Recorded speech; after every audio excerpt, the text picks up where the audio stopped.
Well, for more on how the Game of Thrones went global, I'm joined by the Associated Press reporter, Chris Rugaber. Chris is also the host of Wealth of Westeros, an AP podcast focusing on the economic forces behind Game of Thrones storylines. Welcome to the show. Oh, thank you. And I understand no spoilers. No spoilers, okay? Please. Okay. Now, for people who just don't understand what the big deal is about Game of Thrones and how much appeal and value it has, what can you tell them?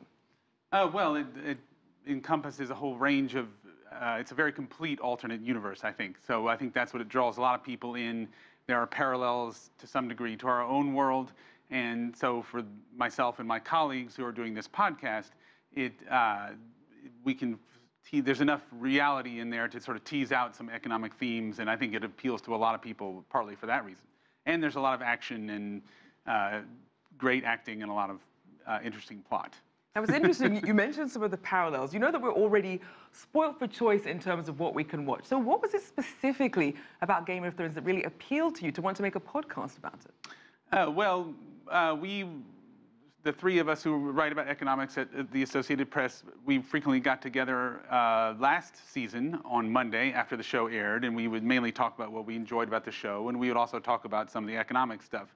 But I think we like the intricacy of the plot, and there's a lot of political aspects as well, the maneuvering for power, which is certainly a timeless issue that appealed to us as well. And then when we talked about some of the economic and business themes that sort of are on the edges, we thought other people might get a kick out of that as well, so we decided to do the show. And what are some of the main economic themes and the parallels that you see between the world of Westeros and the real world? Well, there's several. You see a lot of gridlock in a way in Game of Thrones, similar to the government sort of situation here in the United States and perhaps in other countries.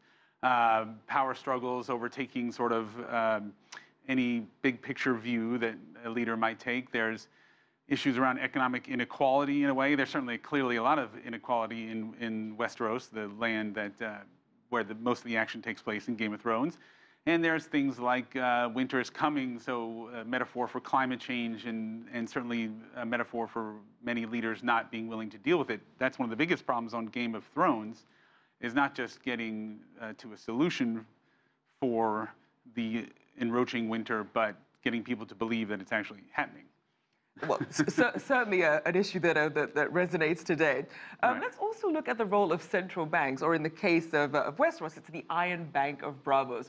Right. What are the sort of similarities and also the differences that you see? Oh, yes. Well, they're very powerful and non-transparent, the Iron Bank of Braavos, like the central banks in this country. We kind of joke that they make Goldman Sachs look like an investing club for elderly retirees.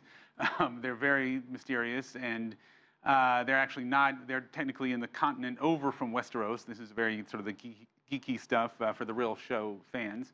It's in Essos, which is across the narrow sea from Westeros.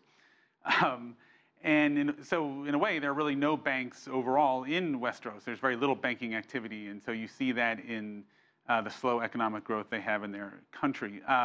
But there's some differences. If the Iron Bank doesn't get paid back by a government, then it tries to overthrow that government.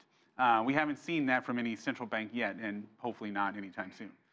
Yeah, that would be an interesting turn of events. Yes, yeah. Now, what about some of the economic lessons we can learn from some of the characters in Game of Thrones who have either done very well or met a very grisly end?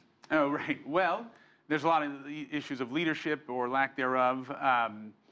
And it's interesting to see even in that world where many people are set for life as either lords and ladies or peasants and tradesmen and so forth, there are some people who are able to move up and down, for better or worse. One of the main characters, Littlefinger, Peter Baelish, is, he's a brothel owner, but anyway, he is using some of the chaos on the show as an opportunity to try to rise up from his station, and you've seen some main characters such as Jaime Lannister, who is still a very powerful person, but he lost his hand, and he's had experience down in some of the toughest parts of that world. So there are lessons about being very tough, but knowing when to bend as well, I think. Now, you mentioned the Lannisters, one of the most powerful families on the show. Right. And their house phrase is that a Lannister always pays its debts. Sometimes that can mean financially, sometimes otherwise. How much of that is a threat versus just good economic strategy? Oh, well, I think they're running into trouble certainly this season. Again, I won't give anything away, but there's a lot. We know from last season that they were running out of gold already. So they've been relying on all this resource wealth, basically digging gold and other things out of mines.